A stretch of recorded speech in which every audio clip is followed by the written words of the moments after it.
Welcome to the Runna Podcast. I'm Coach Anya, an international marathon runner. And I'm Coach Ben, and one of the co-founders of Runna. Each week we'll be deep diving into the world of running, speaking to some inspiring individuals about their running journeys. Runna is the #1 rated running coaching service worldwide. We help hundreds of thousands of people all over the world train for any running goal. And if you want to try out Runna for free, you can try it out using the code Runna Podcast, all one word, to get 2 weeks of free access to the Runna app. Today on the podcast, we have the incredible Oenone Forbat, who is an author, podcaster, stand-up comedian, and has documented her fitness journey for the last 10 plus years. She's an incredible, inspiring, influential, hilarious person, and you're going to love this episode. Hello, Oenone, how are you? I'm good, thank you. We have a very exciting episode because we have 2 guests, not just one. Who have you brought with you? I've brought I can't really say daughter, my dog, Astrid, with me today. She's not very talkative. She mostly just chills. Very exciting. So I guess we love to start off with where you got started with your kind of fitness journey. And I guess for context, Anya and I have followed you from many, many years ago. So I think it's a bit of a fangirl moment for both of us getting to chat to you. But would love to know, what is it that got you into moving your body all those years ago? Do you know, I wish it was sport, because I went to a really sporty school and I think sport is such an amazing unifying thing. And I don't really play sports now, but it wasn't that. It was bodybuilding when I was at uni after a breakup. It was actually because I was trying to get a revenge bod, which is a really bad motivation and very outdated. But that was the thing that gave me the bug for weight training, which I'd never really tried before. And then the minute I got into that, I was like, oh, I like this. Because before, exercise to me had always been quite scary, and I was really conscious of my body, and I found like cardio stuff really difficult because I was just embarrassed about like the way that I breathe. And then don't know if it's the way that my body works or like how I do things, but lifting to me was like, oh, this is so fun. And then that set me off on a journey to basically. Amazing. And I guess, is it that like growing up, sports and exercise was like a punishment, or June, what was it that meant that you hadn't been able to find maybe endorphins until you touched weights in the gym? Do you know what? I went to one of the most sporty schools in the country, firstly. So like if you're a bit shy in the exercise department, there are like Olympic hurdlers next to you. So it's not very good for kind of bringing out confidence. But loads of mine came from body image stuff. I just felt embarrassed being in PK. I felt like I wasn't good enough. And it just made me not want to try, which really frustrates me now and it really upsets me looking back because I couldn't be further from that person. But I just kind of decided that it wasn't for me. And again, I do think it is that punishment thing. I don't think we're taught about the benefits of exercise. And it was something that I would rather like, well, I used to, when we went to games, I'd mostly be like drinking wine and smoking cigarettes behind the bin somewhere. So like I wasn't ever really doing it. And then when I got into it, I look back and I'm like, God, imagine I would love to be able to play like rounders, then go and do netball, then like have all of this available to me now. And at the time I was like, oh, I'm on my period like every day of the year. So to get out of it. Why did you love the gym and bodybuilding? Did you feel like your body did fit in that space, or did you like kind of like not care about your body in that space? I think it was just a different type of movement.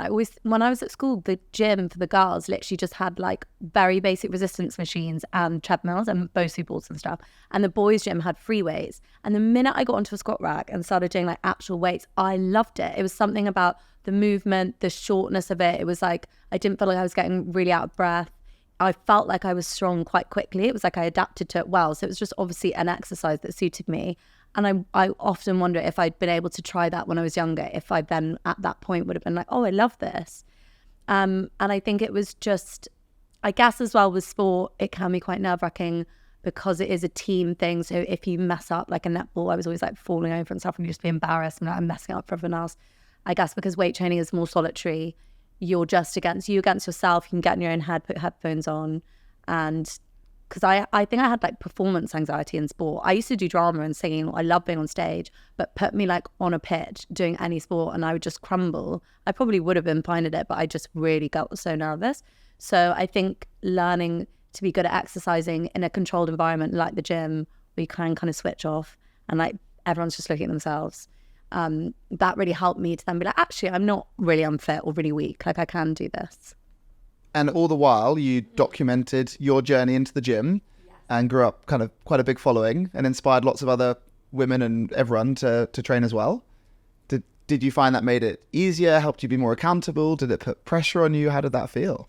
It's such a different time, because back then it was so much about diet culture and body image, and I was posting a lot of like before and after pictures, and that was just the time. It definitely held me accountable, and it created a community as well. It was before like being an influencer was really a thing. So when I was doing it, it was amazing just to have access to all these different people, and I would have these amazing conversations, and the pool of people that were creating on Instagram at that point in time was quite small, so that everyone knew each other.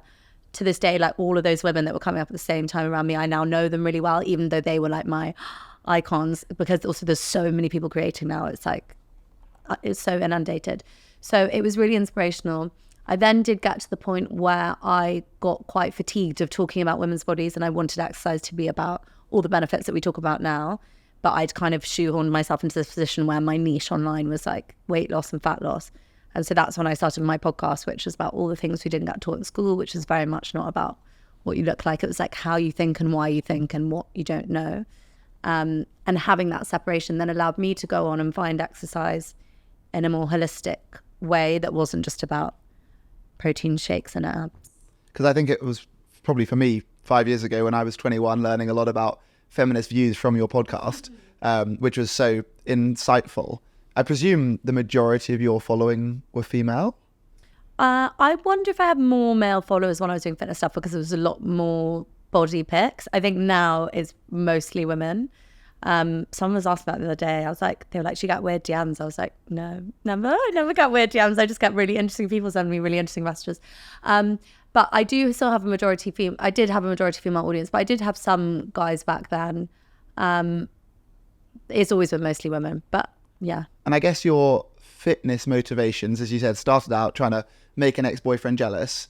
And it sounds like now they're very, very different. Yeah. What motivates you to move your body today? Well, now it's really like from a mental health point of view and movement. And I have no real strict rules around what exercise. So I've learned to love all exercise thanks to Runna. I love running. And I'm not joking when I say that was my like biggest fear of exercise was running. That was at our school every year we used to do a 10k run, and I used to dread it. I used to be like, pretend I'm ill. I used to try and get out of it. I'd always get caught trying to like skip the course. Like I was so scared of running. And I've tried over the years to like get into it, and I've gone more. So running is in part of my roster. I love reformer Pilates. I still gym like 2 to 3 times a week. Gym to me is so not, it's so not mindless. I don't know. It's so therapeutic. It's so easy. I don't have to think about it. I don't need any motivation to go to the gym. It's such just like a natural movement because I've done it for so long. Whereas things like running, it still sometimes does take a bit of like, got to psych myself up, and I find it a bit more challenging. But depending on what I need on whatever day, I have those resources for me, for my mind. And I really feel it if I don't move for like, it doesn't matter if I don't do a few days, but say there's a week where I can't move, I'm a bit like, oh, I don't feel good. And then I'm like, oh, I haven't moved. I always walk, luckily, because I have Astrid, which is great. But yeah, so exercise for me is like, try to never really think about my body, to have a very good relationship with food, and movement is literally just for the sake of feeling good within myself and getting outside. I feel like that's like a narrative a lot of us go through. Like so many women do get into it for body image, and then they learn like, yeah, how good it makes you feel. And the fact that you don't have the pressure of, well, we'll get into it, but like you've changed, you know, the purpose of your following in your community from being just fitness to everything that you now do. But now you don't have the pressure of needing to post, you know, your workout for the day. It really shows that you do now still do it, but because you genuinely love it. Totally. And it can be, it's funny when you had it, I used to find it so much harder when my goal was my body, because then when I felt really good in my body, or when I felt really bad, I wouldn't go. Because if I felt too insecure in my body, I wouldn't want to go to the gym, because I was like, well, I don't want to put gym kit on because I don't feel good. Or when I felt really good, I was like, well, I guess I don't need to go because I look great. And it was funny, it almost went less. Whereas now it's because it's not about that. My thing I tell myself always is just try and move today. If that is just walking, that's fine. If it's running, if it's Pilates. And then the goal is so easy that I do it. And it's not like, I don't know, sometimes I think if you have those body focused goals, it creates a barrier between you and exercising. Whereas it should just be about like just moving. I mean, I think I went on a very similar trajectory. I started to look good when I was 15, 16 and started to like girls. And now I move because I want to be fast and happy. Yeah. I guess like along the way, you had to learn so much about how to move your body in the gym. And then you went on to become a personal trainer as well. So you've kind of gone from knowing very little to then being able to help others make that same journey. How have you found that? Well, I became a PT quite soon into my Instagram, because basically I was posting about my own journey and then people started asking me loads of questions. Basically everyone in my family is a doctor apart from me, so I've very much been brought up, but like everything has to be evidence-based and you can't talk about something unless you know what it is. So I was like, I guess I have to be a PT, but I didn't have any money, so I made a pitch for my sister to loan me the money so that I could qualify, and then had to pay her back with the money I earned from PT, which I did.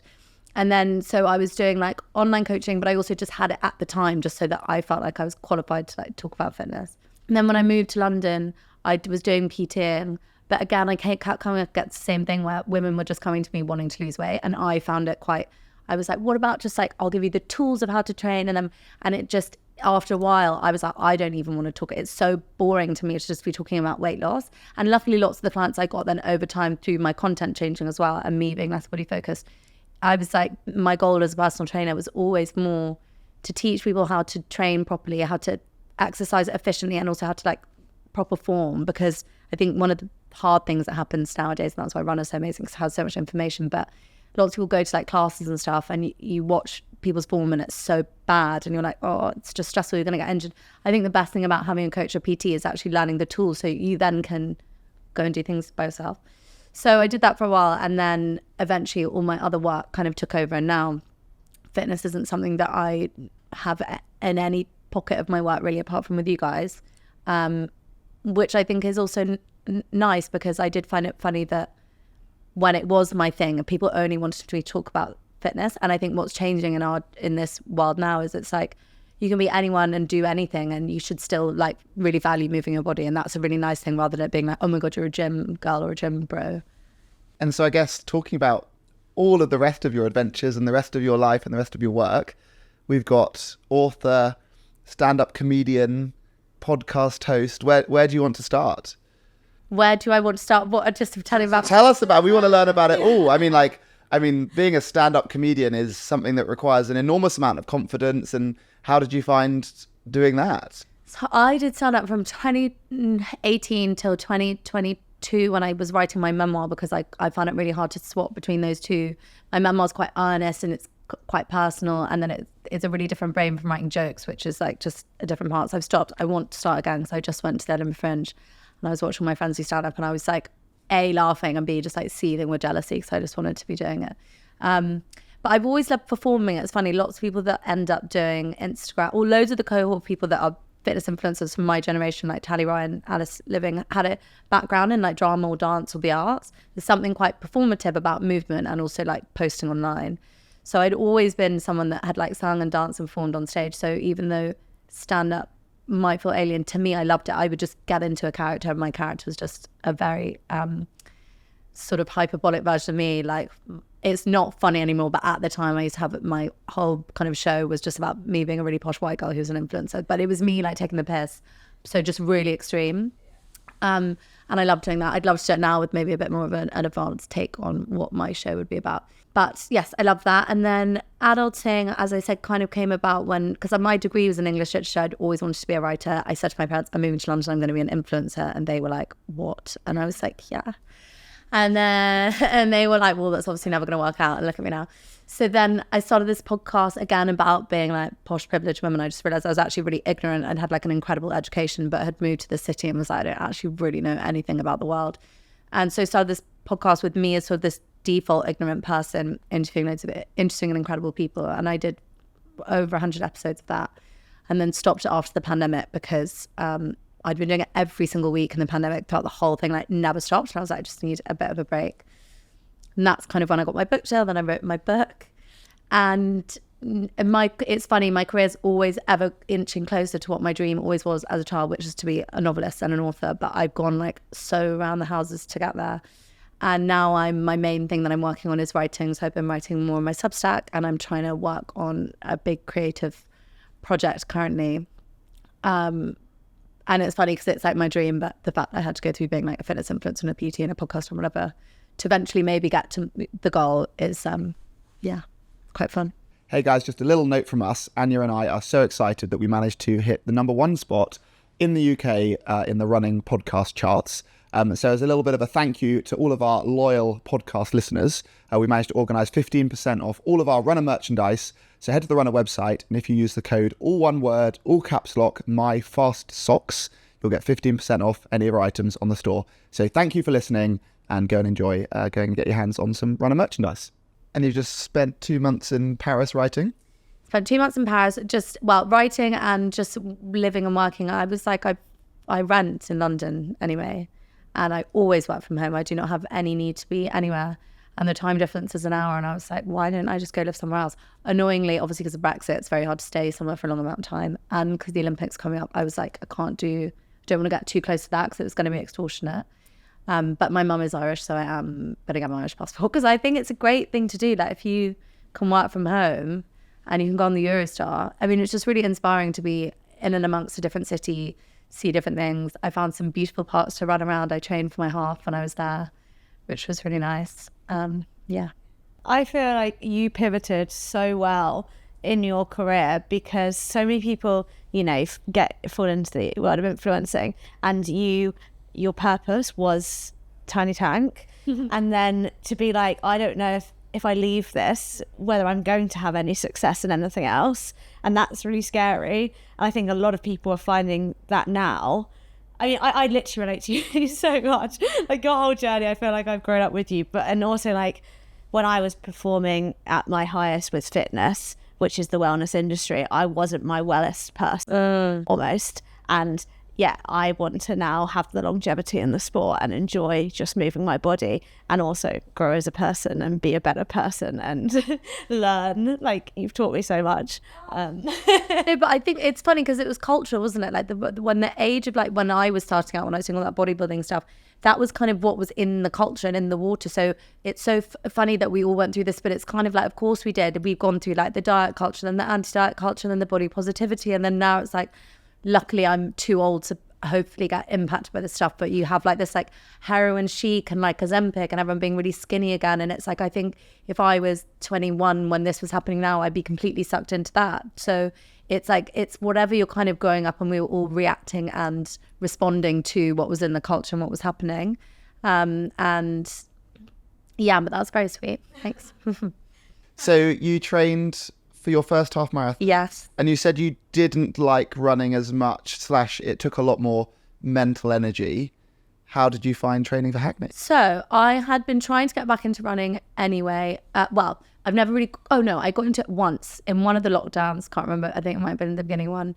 I think I'd done a thing with Shelter Charity, which was like, see how many steps you can do in a month to raise money. And basically I got really into running, but in hindsight, what I've realised what it was, I used to live in Streatham Hill and I used to run to Brockwell Park, and the run from my flat to Brockwell Park was like 3.5k completely downhill. So I would just roll down this hill and then have like 1k around Brockwell Park. And I was like, God, I'm so quick at running, and it really motivated me. So I got really into it. Then I moved and I tried to like run around Clapham Common just on a flat, and I was like, God, this is hard.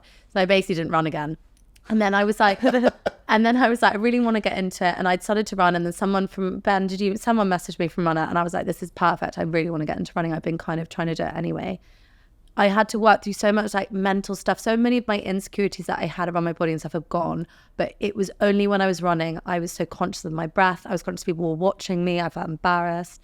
And then I would see people running. I'd be like, no, I can do this. But there's such a mental block for some reason with running. I've just found it really humiliating. And then having the Runna program, which I then started on, just gave me so much confidence. I was like, okay, there's a guide here. I can do it. Like, I'm not going to die. And also everyone else, it's a nice time because everyone's kind of getting into running.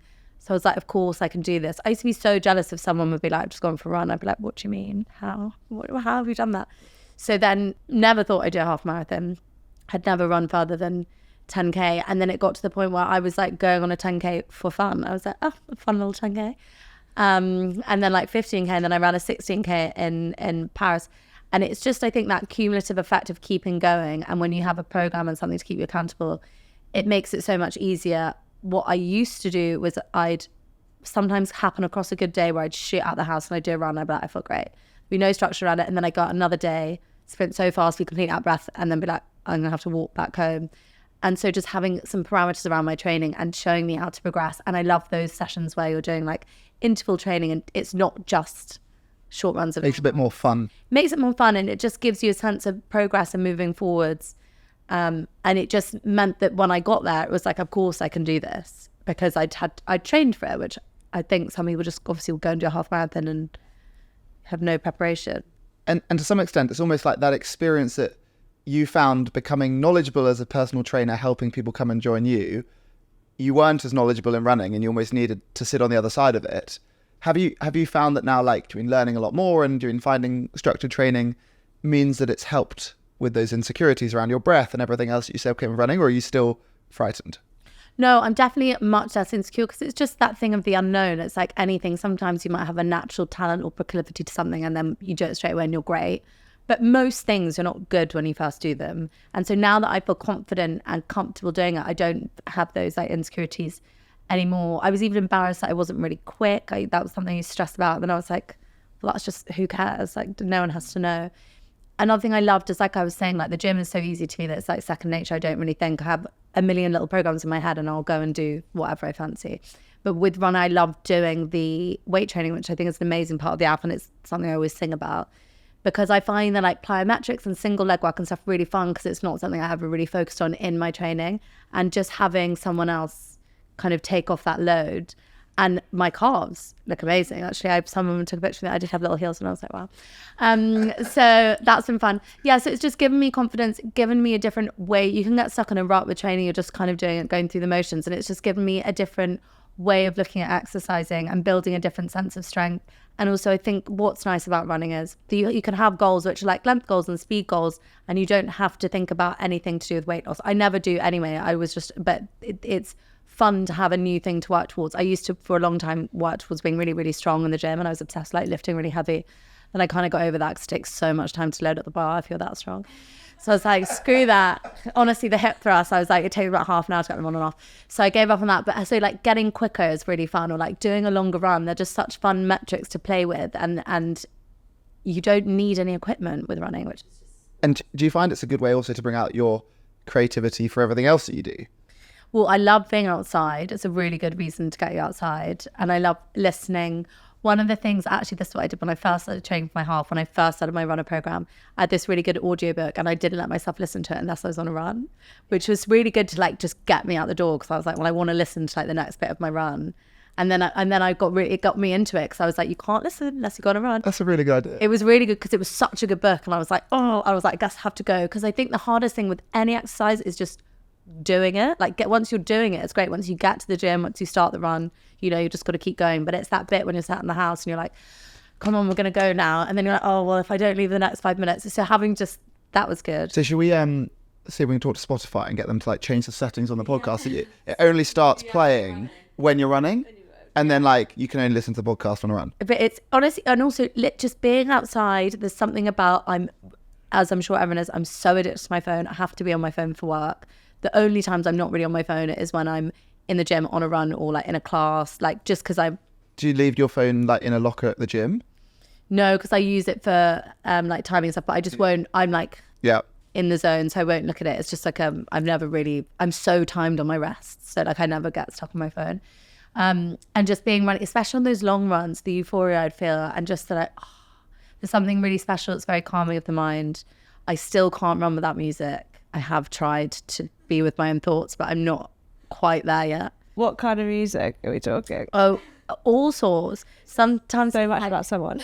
Yeah, well, sometimes it's like a summer happy playlist. Sometimes I'll go in the gym. I listen to quite misogynistic like rap music. If I'm listening heavy, like kind of have to like psych myself up. But on a run, like if it's a long run, I'll try and listen to something slower, and then I might swap to a podcast or audiobook halfway through when I need to just like when I'm in the rhythm. I don't know. I listen to all sorts of music, anything from like Motown to Doja Cat to whatever. And so Hackney Half went, and you enjoyed it? I enjoyed it. Do you know, I would enjoy another run more. I think what I didn't know was, again, it's that fear of the unknown. When I started, I felt so prepared. And then everyone in my pen kind of sprinted past me. And I knew that I was meant to start at this certain pace, because it says it on my plan. And my watch was going, slow down. And I was like, just mortified that people were like sprinting past me. And then my watch said, then I got a bit tired. And then I realized probably people just were doing what I used to run, which is when you just sprint out. So once I got into the rhythm of it, I really enjoyed it. first 7K was like great. Then I think I hated it. Then I enjoyed it. Then I couldn't find I thought we were coming to the end for like ages before we were, because I'd finished, my watch was like ahead of the time. And also there was signs that I didn't know. So the very last bit, I was like, I'm just going to give up. And then I saw my friends on the side, and they ran with me the very last bit on the side.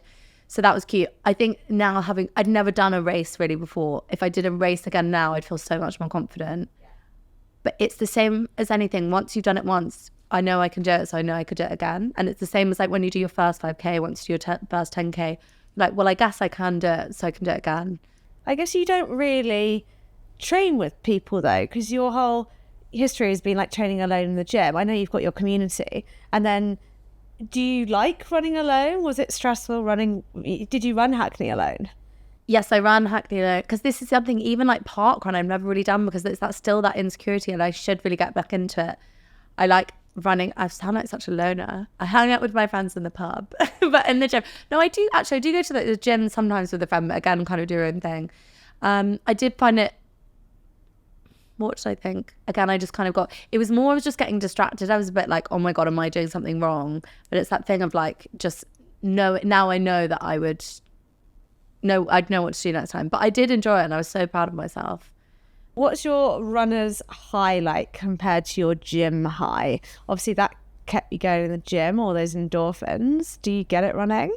I almost think I don't get as much of a high from gym anymore.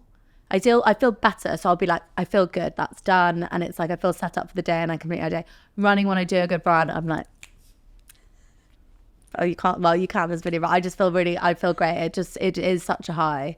And I think it is the being outside thing and the breathing. I think I breathe much better when I run than in the gym, because you don't necessarily have to control your breathing as much. Do you think it's also that it's like harder for you? Like, it's harder for you to go, like you're saying you find it so easy to go to the gym. Yeah. It's harder to go on a run. Yeah. Therefore, you've like achieved more against what you find is difficult, and that's like satisfying. I do. There's also just something that makes you feel so alive about running. There's something that feels so right, like the actual, especially because I always run outside. I hate running on a treadmill. And when I'm in the gym, I don't know, it's kind of like dark and it's a bit dirty, and like it's quite guttural. It's just a different sense. Was when you're running, there are bits where you're like, it's when I'm on the run, and sometimes it's hard, but it's when you get to a point when you've forgotten you're on a run, and then you're like, oh, I've just run like 3K, I forgot, because your mind starts wandering. That, I'm like, it's the best feeling in the world. But I was just saying to Caitlin, I've now moved to, my run is now Hampstead Heath. Oh my God, and also I have this weird thing where there's something fun about running uphill. So you go quicker, and then you get to the top of the hill, and then you're like, because I suddenly speed up. There's something quite nice. I don't know if it's on your knees or no, it just feels nicer running up. So when I'm running up, I suddenly speed up. You think running up is easier? It feels nice, yeah. That's interesting, because I go really fast up, and Joe's always like, why are you going so fast up? And maybe it's feel like going to fall back down. I am the opposite. As soon as it goes uphill even a tiny bit, I'm like, like a builder who has that little bubble that like can tell us something's flat. As soon as something's not flat, I'm like, this is impossible. Yeah, but that is that because because I actually wind myself, because I like, maybe it's like I want to get past it. So that's been a really interesting challenge, because I've tried to cut it up. So I've tried to run around it in so many different directions to avoid the hills, and you just can't. It's like, it's physically impossible. So that's been much more difficult and maybe a bit slower, but also it's an interesting challenge, because I'm a what's it called? I work smart, not hard. So like, if there's a way to make a run easier, like I will do it, like my downhill run that I used to do. So it's been fun having that challenge, and that's kind of reinvigorated a bit of the difficulty again. Because there was a point when like a 5K would feel easy. That actually does, a 5K is hard again now, because I'm just like, and it's been quite hot. And you're training for another half marathon? No, I'm training for 5K. Oh, nice. A speed 5K, because, well, I'm just really excited. I've always wanted to get quicker, and that was also one of my worries about running, and I think anyone that's scared of running, is that like, I used to think, I almost would give up after the first kilometre if it wasn't what I perceived to be like a good speed. I got over that, and also when you're training for a long distance goal, you don't care as much because you're caring about the distance. And now I'm like, actually, I'd love to be a speedy 5K, because I'm quite a busy woman, and in the morning if I've got something on, I like to get ready and nice. And if I could just get out on a 5K really quickly, oh my God, that would just change my life. So I'm doing a 5K race, 5K Battersea race on the something, I can't remember, in like 6 weeks. Nice. So it's hard training to be fast, isn't it? Yeah. Like, it's actually... Well, I think so. It's funny because I think I'm sure I've got like short twitch muscle fibers. I don't know. I'm quite like bouncy and springy, and I'm good in the gym. So I feel like I should be quick, but I'm not. It will all click at some point. Like the fast girls are properly strong girls. Yeah. But you're so fast. No, I'm actually... But compared to me, you're like 80 times faster than me. I'm so slow. But I think it's also maybe a fear thing of, again, like, I don't want to run out of steam. So then I do often, it'll be like the last kilometer, I'm suddenly like, oh, I've actually can just like go way faster. So this has been interesting learning, like pacing is always really hard. That's always something that used to really kick me in the bum before I knew how to run, is I'd shoot out the house really fast, then we were out of breath and like I have to stop, or like go too slow. I feel most self-conscious doing a speed session because I'm more interested in the speed than what I look like. So I just assume I look dreadful and I'm sweating and I can't breathe and everything. So that's quite a step forward to be like, I'm focusing on the speed work. Like if that was kind of your worry at the start. Yeah, but you have to understand I'm still going so slowly. So it's like, it's not, maybe by the end I'll be quick. No, but it is. And it's like, I don't know, but I think the way the program works, especially I'm only just like in the first like few weeks in, so it's not like too intense, like it's quite a slow, although I did say to Caitlin again, it's like it's not always easy to do. Yesterday I had my long run on this program this week was an 8k, and I did 2k, and I was so excited to do this, I just I couldn't move anymore. My body was just like no. And it's so frustrating because that's something that is interesting that I think does happen with running, unlike other sports. Sometimes your body is just like sorry. And I was like desperate to be on this run, and I was like I don't know if I hadn't eaten enough or something. But that was frustrating. And I don't really get that with gym. I've never really, now I wouldn't have to like quit mid-session. Yeah. Whereas running, sometimes my legs are just like, sorry, babe. And I guess like you really have been on a roller coaster in all of your life, but in your exercise life as well. Like what would you tell to Oenone back at uni or when you were growing up to help you find exercise in the way that you have? Because I'm sure there's so many people listening who will feel the way that you felt and scared to start.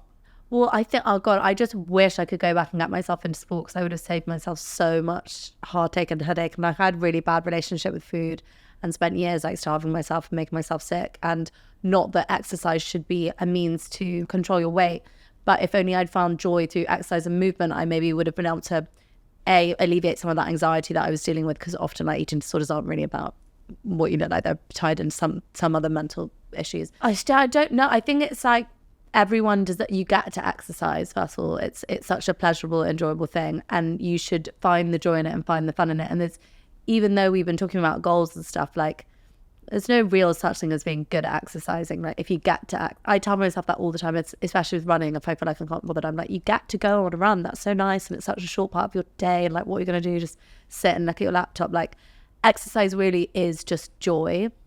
And I don't know what it is about, whether it's just the way young girls are socialized or the way that the school kind of frames it, or whatever it is. I wish I could just go back and be like, just give everything a go, because you will find it so much fun.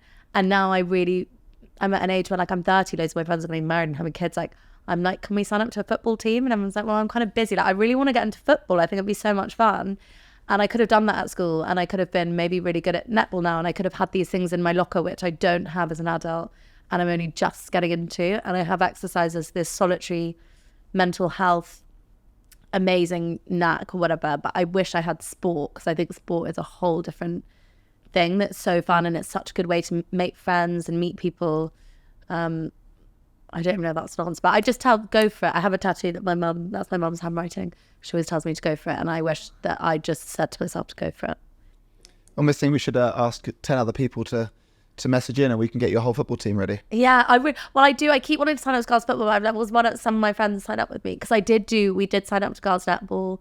Me and one of my other friends, like a couple of years ago, we were the worst in the league, and it was a recreational team. We were so bad. We lost every game, but it was fun. And actually, I was quite good. I was running around quite quickly. That is amazing. Well, on that note, we're going to segue over to Steph, who's going to come in with our weekly coaching tip of the week. My top tip today is on race kit. We want to look good and feel good in our race kit, but we really want to make sure it's comfortable and breathable. Painful chafing is the worst thing to get in a race. Like you do with your race nutrition, practice your race outfit in the few weeks leading up to your race to make sure it's really comfortable and there's going to be absolutely no issues. Thank you for that coaching tip of the week, Steph. Now our little discussion, myth debunking, is actually, what is your all-time favourite running tip? It's a tricky one, and I'm sure I've got lots of different tips. But mine would probably be with reference to running form. And I think something that everyone can do, whether you're listening to this, walking to the shops, at home in your living room, or whatever it is, everyone has perfect running form if we jog on the spot. So you cannot jog on the spot badly. You will be light on your feet. You'll do lots of quick steps. You cannot plod on your heels if you are on the spot. So practice jogging on the spot and then stand up tall, push your hips forwards, and you will fall into a really nice running style. And almost if you can get your form right, the rest of running kind of takes on after that. So practice running on the spot. You don't need to put your shoes on, just do it barefoot. And naturally you'll do quick steps. You'll land lightly on the balls of your feet and stand up tall, push hips forwards, and you'll end up running really nicely. I should have thought about saying this earlier because actually this was such a big thing for me, but I used to get really bad shin splints and like pain in my feet when I tried to run. And it wasn't until that 2000 and whatever year it was, I said in lockdown, when I'd gone to Asics and done a foot analysis or gait analysis, and I got a pair of running trainers, and I was like, I can run, because I used to get loads of pain. And so I know running trainers can be really expensive, but if you are just going out and running in whatever your gym trainers, whatever, that might be massively impacting you. Like I used to find running actually really painful. I'd kind of forgotten about that. So my running tip would be, if you can, I know they're expensive, trying to get a pair of specific running trainers or go and get an analysis done, because it could be the missing key to you actually getting out there. Yeah. What about you, Anya? Mine is going to be, not every run has to be hard. I think if you're hating every run and you're finding your easy runs really difficult, you're definitely doing them too hard. There's a place for like the fast runs, which should be fun, and your easy runs, which should be relaxing. And also it does just get easier the more you do, so stick at it. But yeah, make sure you're not dreading every run, because it should, it doesn't need to be difficult. It doesn't need to be hard. Like, yeah, run at your pace. Amazing. Well, slightly less serious. And Oenone, we have some this or that's for you. Mm-hmm. Would you rather have to run 5k every day, just 5k every day forever? Forever. Or would you rather run a half marathon once a month forever? So you have to run a half marathon every month forever, or a 5k every day forever? Oh, sorry. Is this a quick fire? As quick as you can. Oh, I've got so much thinking. But because if I'm running a half marathon every month, I'm going to have to train for it quite a lot, which would be probably like... Do you mean you're capable of running a half marathon? You've trained up to run a half marathon, so you've kind of got to maintain your fitness, but endure the difficulty every month. I think a 5k every day, because what I was thinking is I would like to be able to do other exercise, but maybe I could do could I run 2.5k to reformer Pilates and then run back? If that adds up to 5k, you can. Yeah, I'll do 5k every day, because you can do stuff around that, whereas a half marathon every month and my body might be I'm got quite old now. You're not old. You know, they say you don't get old. Sorry, you don't stop running because you get old. You get old because you stop running. Interesting. Okay, well, I'll never stop then. 5k every day. Nice. Fantastic. Okay, would you see? Oh, sorry, I'll try and be quick fire now. For those who are listening, Oenone is probably the most fashionable person I've ever met. Really? Thanks. Would you rather wear only fitness running clothes all day, every day? You can never wear everyday clothes, or you have to do all your exercise in everyday clothes, and you can never wear sports clothes. All my exercise in. As in, so basically, you have two wardrobes. You have your sports wardrobe and your fashionable wardrobe. You have to do all of your life in sports clothes. No, all of my life in normal clothes, because I can make fashion clothes look sporty. You could run a marathon in a nice sequiny dress. No, because I have dated, I've got Ganni leopard print cycling shorts that aren't gym shorts, but they... Oh, so you've got fashion... I've got loads of fashionable clothes that could be... multi-purpose. Yeah. Oh, okay, I feel like that's... Whereas it'd be harder to turn gym kit into a black tie. I see what you mean when you said you kind of find the easy solution on your runs, that you've kind of found your way out of that hole. Yeah. Maybe it wasn't a perfect question. What about you, Anya? I feel like it's... This gym kit, nice gym kit, but you can buy nice gym kit. Yeah, you can. The question for me is not even fair, because I only own gym kit. So yeah. Right. So again, I guess another one, probably perfect for you. You have quite a lot of jewellery. Yeah. Would you rather never be able to wear jewellery again, or on all of your runs you have to wear all of the jewellery you own? I actually don't think I could wear all of the jewellery that Be like a soldier in chainmail. I could never not wear jewellery again. So I'd have to, I guess, just throw... No, I have to throw all my jewellery. Could never not wear jewellery. If I don't have earrings on when I leave the house, I have to go back home and put them on. I remember your ear parties. Yeah, I've got an ear party on. Also, if you were self-conscious about the noise of your breath, you'd have a lot of the noise of your jangling. No, but that's quite a lovely noise. I used to, when I was at school, I used to love it when teachers would like have bracelets on in it because, you know, you weren't really allowed to wear jewellery. And I used to have this one Spanish teacher, and I loved it. Her bracelet would always like tap on the desk. I quite like the sounds. Hi. Yeah, I don't have time for jewellery. I wish I had time to put them on every day, but... This is why I need to be really quick at running, so I've got so many rings to put on in the morning. You know, that thing which is like wearing an outfit and styling an outfit. That's what I need to do. Style an outfit. I just wear clothes. I feel like there's a spectrum here. We've got you at the top and you're in the middle, and me at the bottom end of like unfashionable, lack of jewellery. But not everything. This is just like a two-piece. That's why it's easy to understand it. Okay, our embarrassing story this week is actually a bit of an outfit one. And this was sent in by a user, and I love it. I got overtaken by a man wearing a gimp suit in the final kilometre of Edinburgh Marathon. A jet black, all-in-one bodysuit covering him from head to toe, leaving only the eye holes to peer through. He still had carbons on, though, and I assume it was very aerodynamic. Wow. Wow. To you by surprise. I need to spat my water out. Is that okay to have on the Runna Podcast? Yeah, I think that's great. I wonder if that made the person like run faster to catch them back up and sail it. I think you'd double take. Yeah, for sure. Be really sweaty. Be very sweaty if it's actual like PVC as well. Yeah. Quite hard to get in now. With mouth holes in Yeah, I think so. your gels. There's no pockets for gels. That's true. Maybe it's like a zip. You could just... There's quite a few zips. Sometimes they have a little belt, don't they? Like you could have like a holster, situ. Sound like you're an expert. I was actually thinking about when I went to a Matrix themed party and I went as what's the girl, Neo, and what's the girl called in the Matrix? Can't remember. Anyway, and I bought an outfit on Amazon, not realizing it was actually a sex outfit, and I had a zip all the way up my bottom, all the way up here. But it was just, I just wanted like a plastic leather all in one, and then I was like, that's funny. And then everyone was unzipping me all night. Kind of is a speed suit. Yeah. So you didn't wear that sex outfit for your Hackney Half Marathon then? No, I wore a little Lululemon outfit, which I spent so much money on, because any excuse to buy new clothes. Do you have any embarrassing stories? I got so many. Do you want a sport? Do you want a gym related one, or do you want just a general life one? So whatever you want to share. Well, the gym related one you guys will probably remember, but when I just finished uni, I had moved back in with my parents, so I was figuring out what I wanted to do for work, and I made my dad drive me to a fitness fest. I wanted to do box jumps, and I piled up these box jumps higher and higher and higher, and on the last one I hadn't like attached it properly, and I went to a box jump and I fell off the box, and I was like, oh my god, so embarrassing. And my headphones had fallen on the floor next to me, and I had this big sound. I was like, oh, and I went to stand up and I'd broken my ankle in like 3 places, and that was quite embarrassing. And then I got to the hospital and my dad dropped me off, and he was like, you're going to be in A&E for ages, I'm just going to leave you here. I was like, great. And they were like, you've broken your ankle really badly, we're going to put you in this room. So they gave me gas and air and then just left me for ages. I did the whole tank of gas and air, and then they came back and I was absolutely off my face, and they were like, are you an athlete from the local uni, because it was near a uni? And I was like, yeah. I got rushed into emergency surgery and then had surgery done on by this like top surgeon. And then the next day they were like, so what sport do you play? I was like, what? And then so that was quite embarrassing.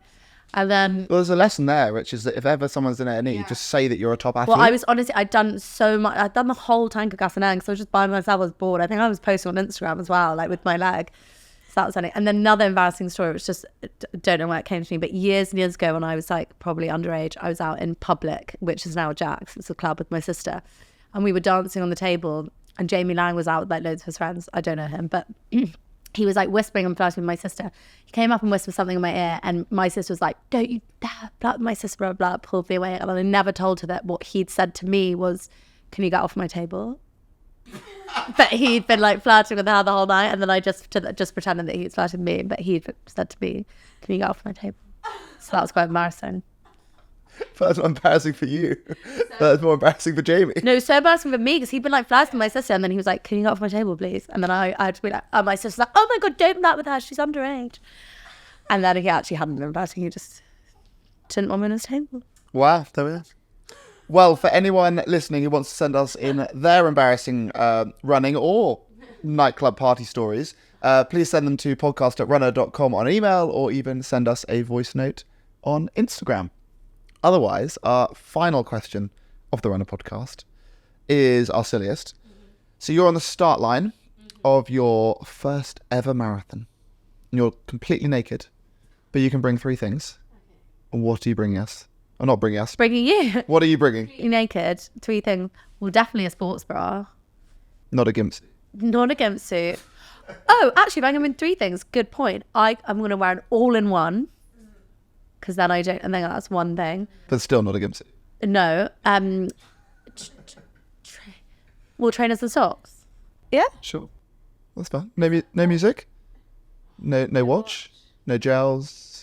The watch. No sunglasses? No, I think I'd want to be covered, and then I think I'd need trainers. I guess I'd just have to listen to the world, which, as you know, I struggle with. Listen to my own thoughts. And the watch, no, that's okay. I'll just follow the sign. No jewellery? Well, I'm only allowed 3 things. Well, I know, but you know. Well, no, I definitely would pick being clothed rather than running a marathon in front of loads of other people fully naked. Just the wobbliness of all of that. Imagine only being like hoops and a bracelet. Can you imagine? No. No, I think that's a pretty safe selection. Shoes, socks. What's everyone else picking? I think that's basically what I said. Yeah, but you don't do socks. I thought you said I that. did watch. Yeah, watch and do. Oh, really? Okay. Yeah. I need sunglasses, shoes, and a watch. It's mine. But I just don't really care what. What, and you'd be fully, but what would it not be? Does it not hurt if it's flapping? I've never tried. I've never ran naked. So. That's so interesting. It is a thing. People do naked marathons, don't they? Well, I know there's like a naked cycle. It's like a big group naked cycle. Yeah, that would be very odd. But it actually, like, when I was at Uni in Southampton, I saw about 200 people cycle up the pavement, up the street in their nakedness. Do they have to have special seats? I don't know. I don't know where it all goes. No. Didn't inspect. Interestingly, weirdly, completely unrelated, but I saw that they did naked speed dating in Balham, which I again thought was quite extreme. You know, just in that exhibit bar. I was looking up events for me and my friend to go to on like a Saturday night. I was like, what could we... It was on like Design My Night. And then my friend was like, yeah, I always see that's on. Naked speed dating, just an exhibit in Balham. Imagine going to speed dating naked. I just don't know what anyone's getting out of that, but anyway. Amazing. There you go. Right, well, there we are, guys. If you want to see Oenone next week, head to Balham. Yeah, Saturday night, I'll be there. No, I'll be in Porto, actually, sorry. Well, there we are, guys. Thank you so much for coming on, telling us about so many amazing things. Thank you for having me. Today's podcast is brought to you by Runna. If you want to train for any running goal, please download the app, and don't forget you can use the code Runna Podcast for a 2-week free trial. If you enjoyed today's episode, please like, share, follow, do all of that nonsense, and we'll be back here next week. And if you want to be featured, send us your embarrassing running story. Either send us a voice note on Instagram or send us an email to podcast@runna.com so that we can have a good laugh at your expense in Runna HQ and share it on one of the next episodes.